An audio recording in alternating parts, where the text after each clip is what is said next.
All right, welcome back to the morning show right here on the Rise News channel. Unseasonal general elections in Nigeria may have ended, but the aftermath of the process is still raising dust. Most politicians who participated in the just concluded 2023 election in the country are headed to court in what they say is to reclaim their stolen mandate, in quotes. Too many. The Independent National Electoral Commission did not officiate the election process in accordance with the 2022 Electoral Act. The posting of revolts from the BVAS machine to IRF dominates the argument that points to the direction that it wasn't entirely free and fair and credible. So joining us now is Sola Adeyegbe, a lawyer. Great to have you, sir. Talk us through this, can I use the word, this level of, iffy feeling about the BVAS because of this election process and the IREV. The if. The iffy feeling, the uncertainty that has been generated. Because at first, we were told that the BVAS and the IREV are supposed to be a rigging vaccine. But all of a sudden, people are beginning to see that technology played a fast one on all of us, or they oversold technology to us. Thank you very much, Dr. Batsi Rufai. Thank you. It's a pleasure to be here, and it's a privilege to be here to discuss this very important issue of the BVAS and the IREV, which has been a topical issue since that election. Because before then, we were told as Nigerians that this, as you said, the BVAS and the IREV would revolutionize how we conduct elections in Nigeria. It should be a game changer, we're told. So, it was an anticlimax when the day came for it to be tested, and what we found was that people were disappointed that there was no upload. That was the major issue with it. But I'm here today to take this privilege that you're giving me to educate our people. Perhaps if we go through the law and the regulations that guides INEC, then we might understand more about it and be able to assess what has really happened on February 25 of this year, and come to be able to make our own decisions on how to take it.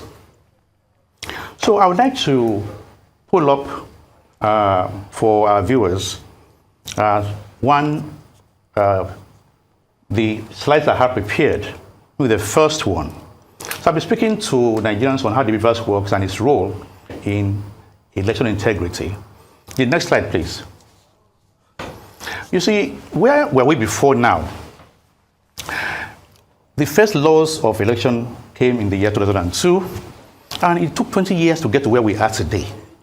Before now, it was all an issue of, we have a data, we have the list of voters, and let's say in a polling unit now, there's 1,000 names there.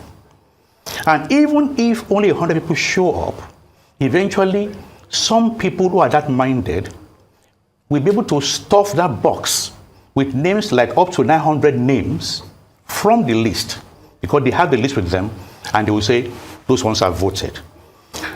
So there is always incidents of overvoting. Civil servants were used as the officers of, to do the polling work. And we saw where that led us. Mass rigging and all that. So came the year 2022. This new law introduced some technology into our voting system, and that is where the BVAS comes in. Next slide, please. Next slide, please. So what does BVAS do? It plays only two roles. One is it accredits the voters, and two, it uploads the results of the election to the INEC's IREV. BVAS is not IREV. BVAS is a machine that is used to accredit voters. It also helps us to upload that result into the IREV, which is the viewing instrument that INEC gives all of us as Nigerians to follow the results of the election. This data I'm showing you here is a random one from Delta State that gives you a bird's eye view of what BVAS has done. Let's go to just the year 2019.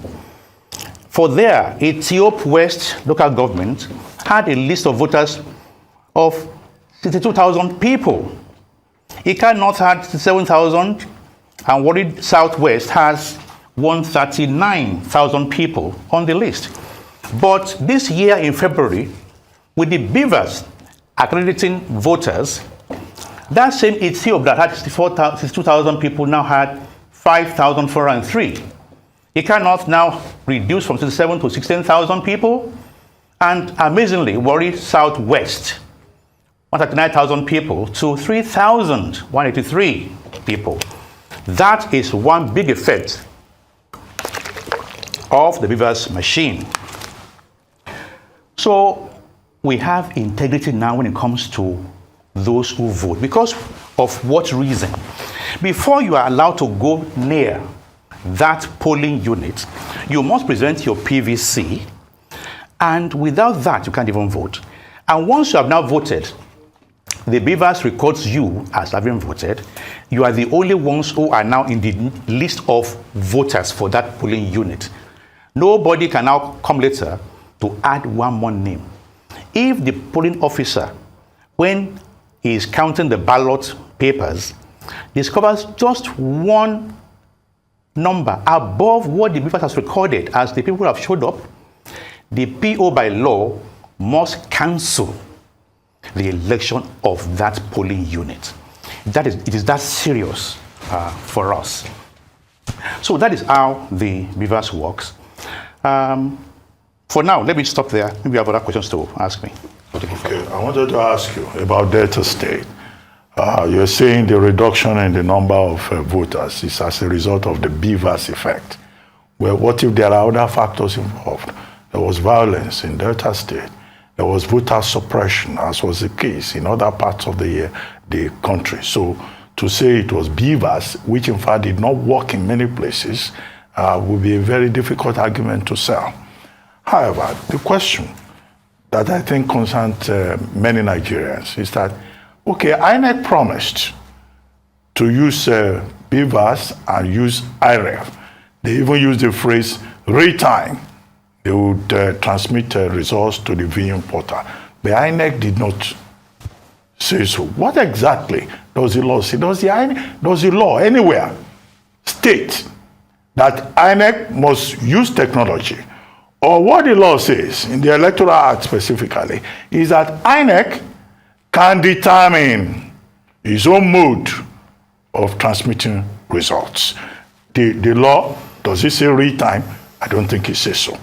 If we look at Section 68, Section 148, and all of that. So why do you think Nigerians are insisting that, INEC failed to transmit, when the law does not expressly say you can even use technology?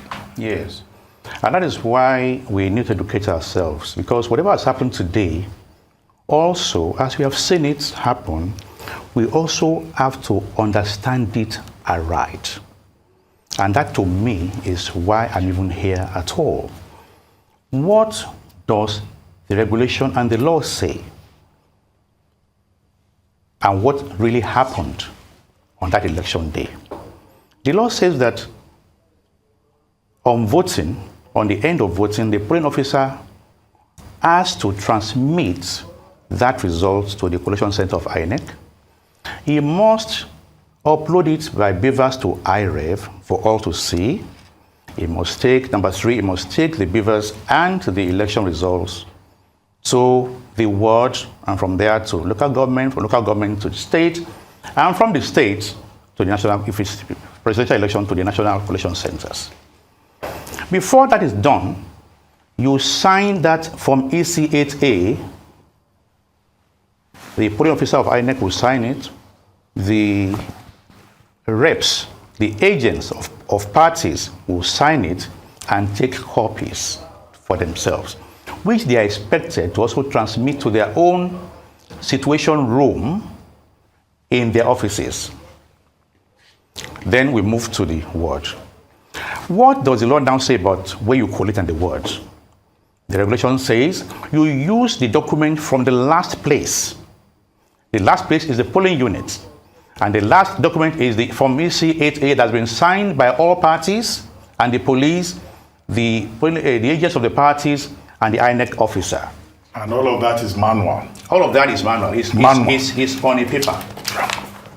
It's a hard copy. Now, we get to the word, you now sort it out. You collate. The law says you actually use that hard copy. You are not using the IREV, the one on the IREV at all. In fact, Section 91 to 93 of the regulation of INEC says that if the INEC officer does not have that original copy with him, INEC should look at the IREV.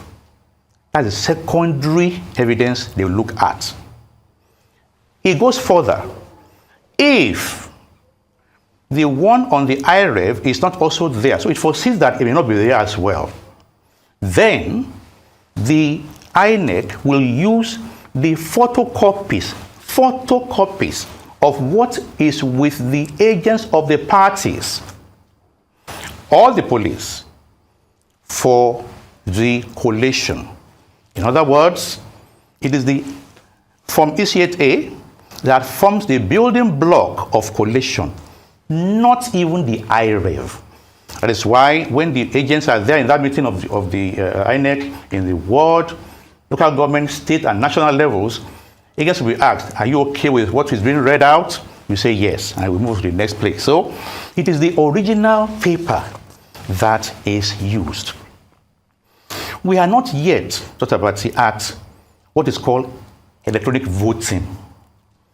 The BVAS has done a good thing of accreditation of voters.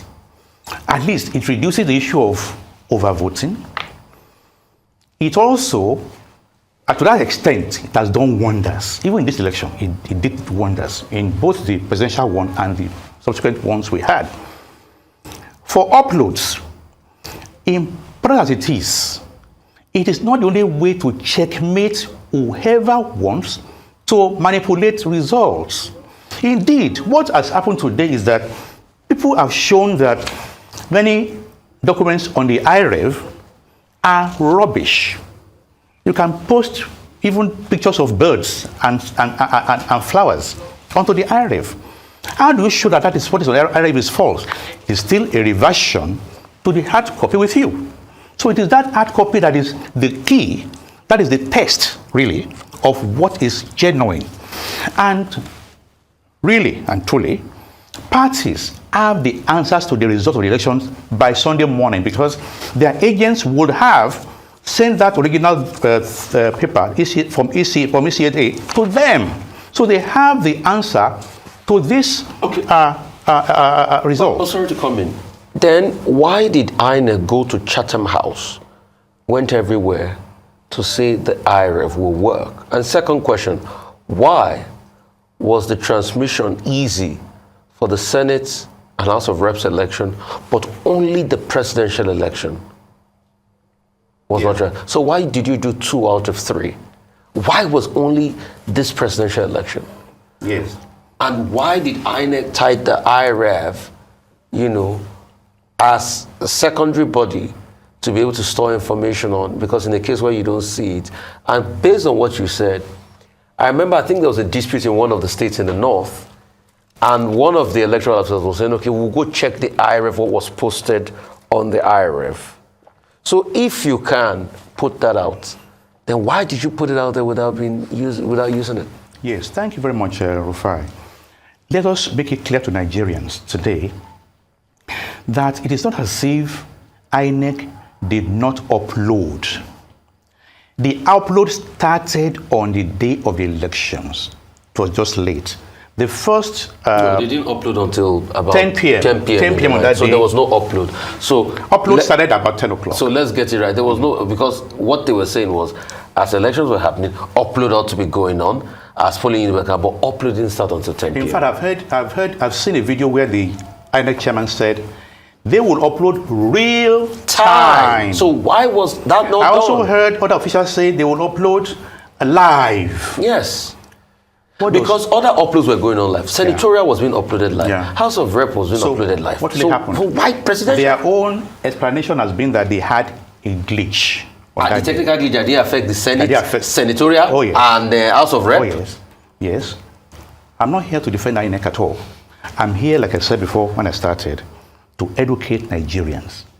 That even if anyone wants to play a prank on us in that regard, if even anyone, whether it's INEC or whatever party it is, wants to play a fast one on Nigerians to say, don't even upload at all. I'm saying that the BVAS alone and the BVAS alone, what it has done in terms of accreditation of voters is already a check on overvoting. That's number one.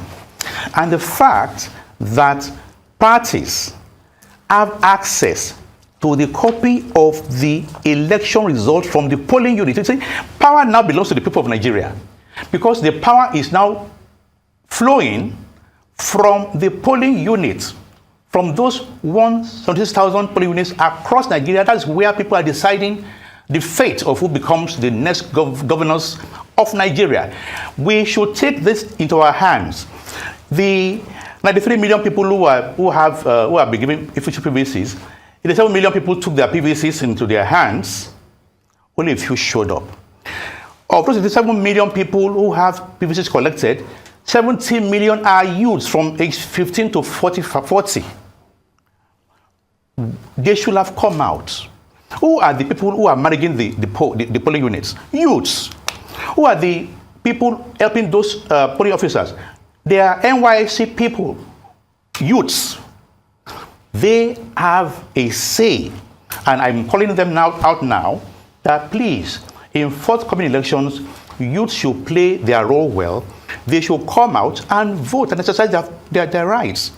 But even, like I go back to what I was saying before, if anyone should want to even truncate uploads, the original Form EC8A remains invaluable. Indeed, INEC is not to use the IREV uploads for collation by their law and regulation. They should use only the hard copy from EC8A, which they did, so they actually complied with their laws. It took them many days to upload. The law didn't say they should upload real time or put a time limit to it. They still did it eventually.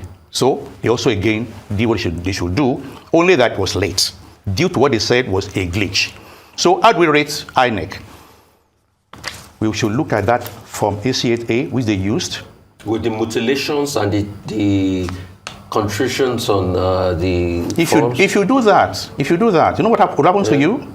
You'll be in jail, because the parties themselves are signatories to those forms, and they are there every step of the way. They are there at the ward, they are there at the local government, they are there at the state, and they are there at the National Collation Center. You see, that is why Jonathan, in 2015, could put a call to President Buhari to say congrats. You know why? Because he knew the result right from the second day of the vote, of the poll. So today, the parties know it also. Mr. Adeyegbe, all these things you've been referring to, BVAS, from EC8A, IREV, back server, these were issues in the Osun case, both at the level of the tribunal and also at the level of the Court of Appeal. The Court of Appeal in the Osun case, in the Adeyegbe case, said that, look, the respondents in this instance, Oyetola and the PDP, that they relied on the back-end server of INEC. And the court ruled that, look, the primary source is what you need, which is the BVAS and the voters register. Are we saying the same thing?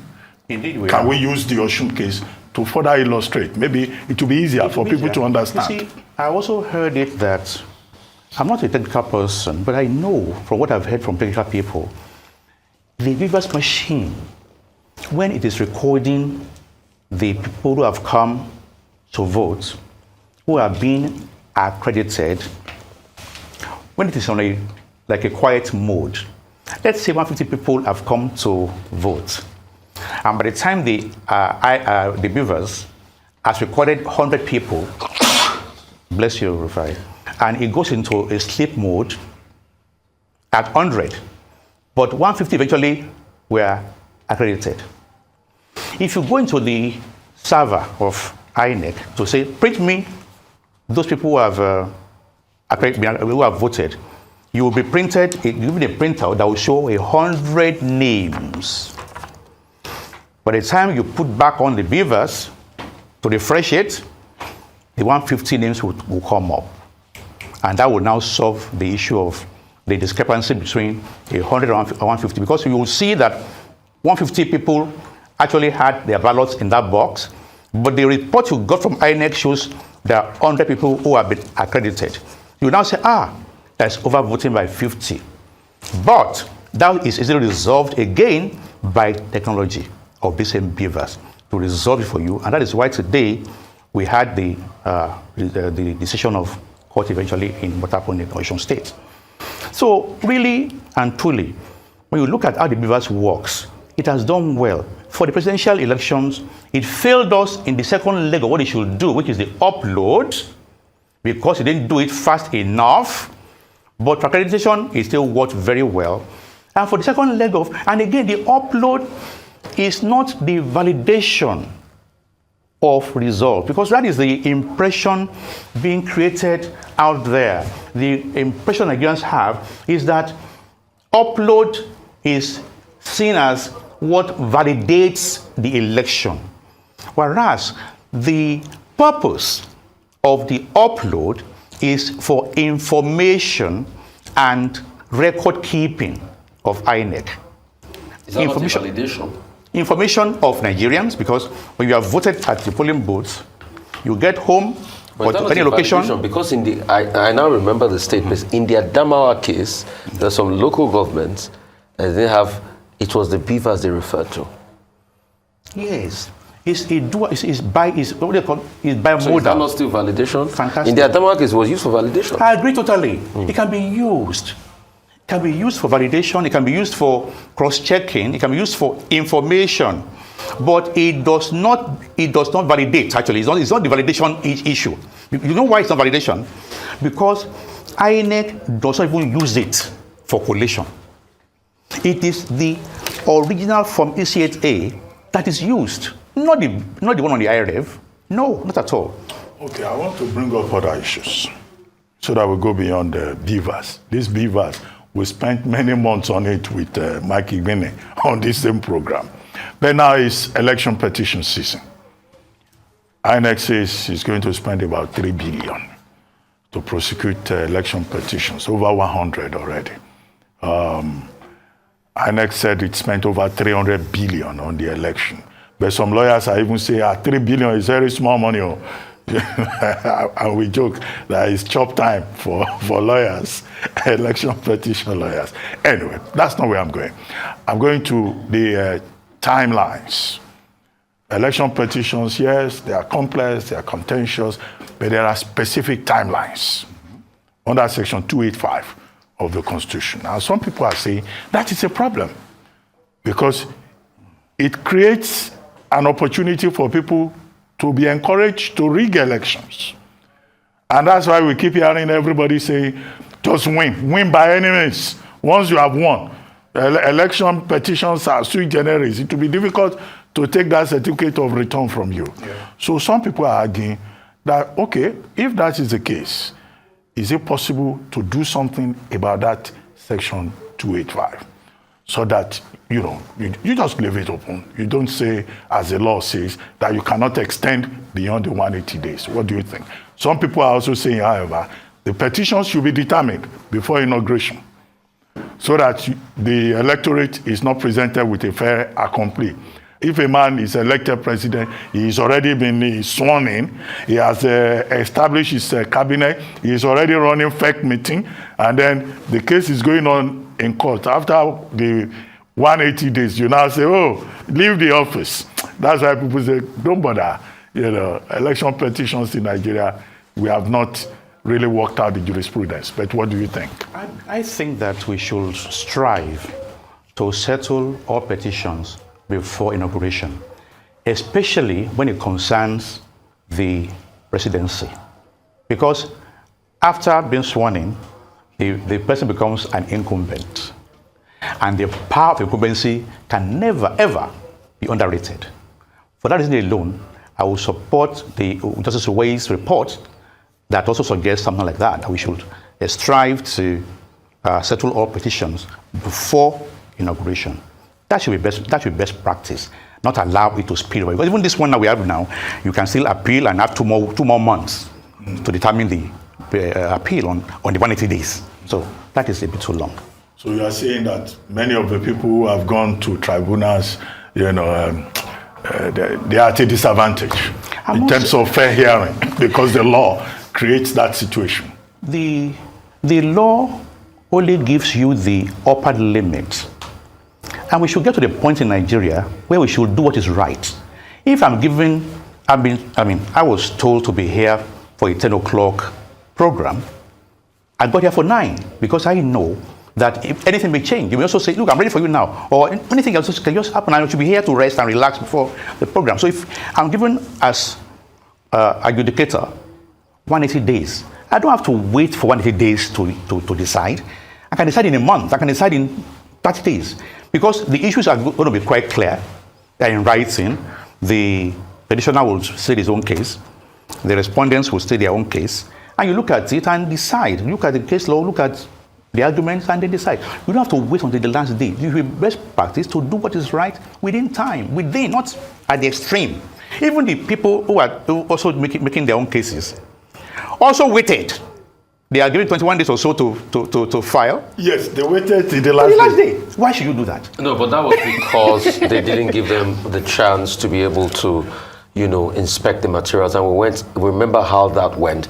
That was also because even to serve the people involved was problematic, that they even had to go get an expertise to be able to serve them. We all know all of that going on. But the question I'd like to ask you is, are we not opening an invitation for violence and anarchy in our electoral process? If with all of these loopholes now, we'll be able to establish the fact that, like politicians say, the best thing for them is to win at all costs.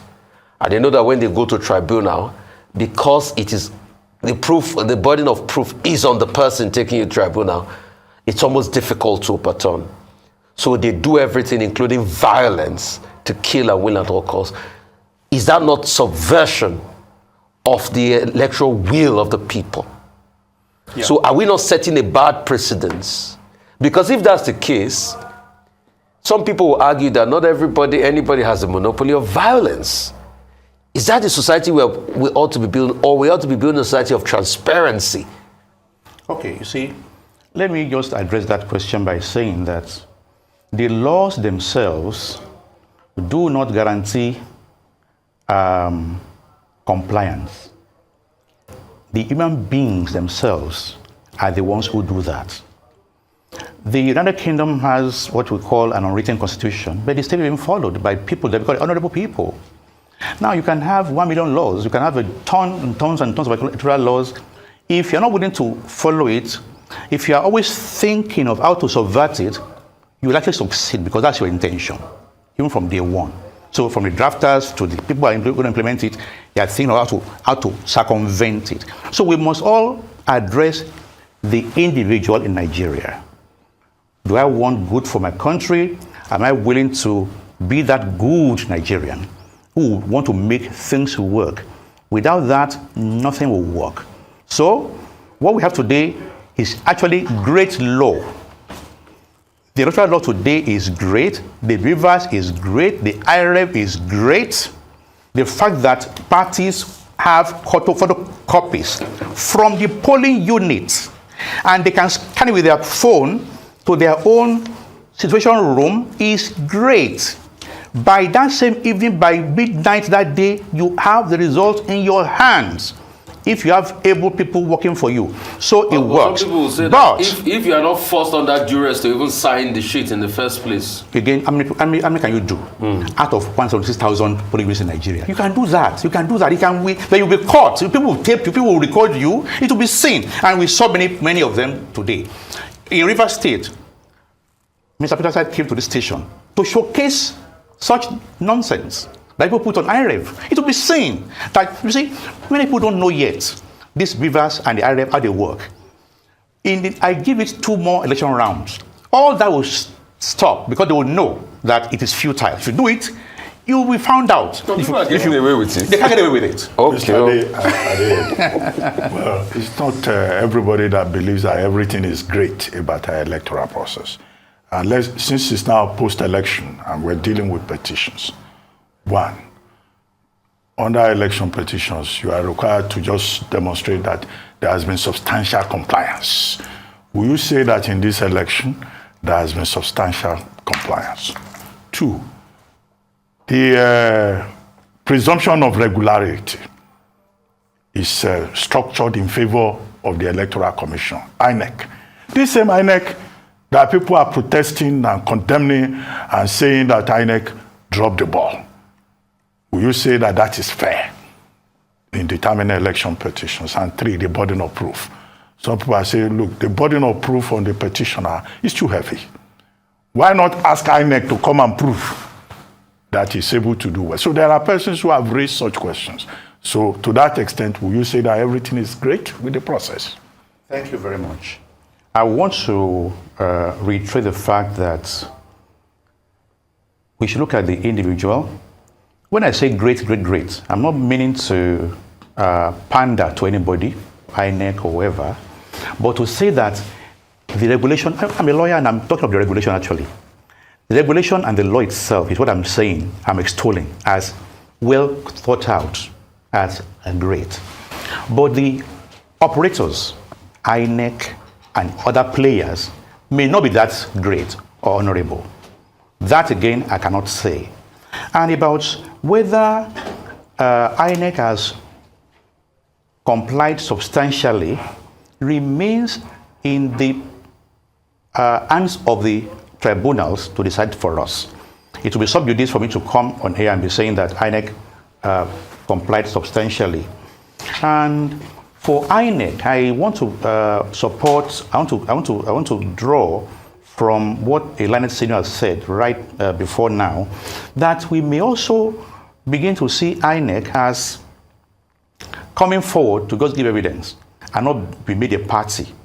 That also has its own difficulty, because even if it's not a party, everybody wants to appear as clean as possible. You want to show that you've done a good job of what you had.